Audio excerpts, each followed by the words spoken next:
নিজ হাতে উপার্জিত খাবারের চেয়ে, অর্থের চেয়ে শ্রেষ্ঠ খাবার পৃথিবীর কোন মানুষ কোনদিন ভক্ষণ করে নাই। চিল্লায় কোন সুবহানাল্লাহ।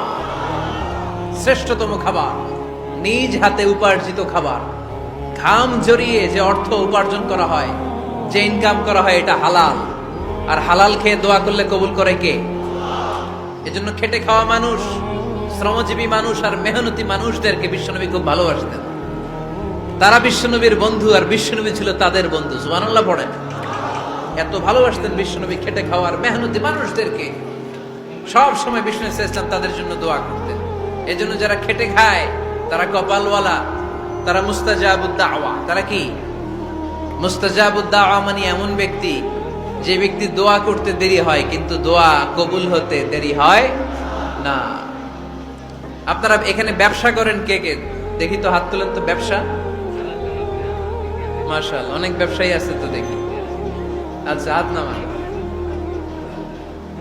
চাকরি করেন কে কে? চাকরি,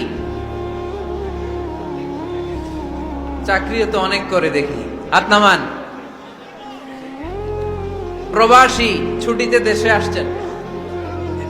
হুজুর আমি আছি, কই? আপনি দেখতে আসছেন? মাশাআল্লাহ। কোন দেশে থাকেন? সৌদি আরব। আলহামদুলিল্লাহ। সৌদিতে ভাল লাগে নাকি সৌদি স্বপ্নের দেশ, খাটতে খাটতে জীবন শেষ? ইনশাআল্লাহ। আচ্ছা, ইউনিভার্সিটির স্টুডেন্ট আছো কারা কারা দেখি?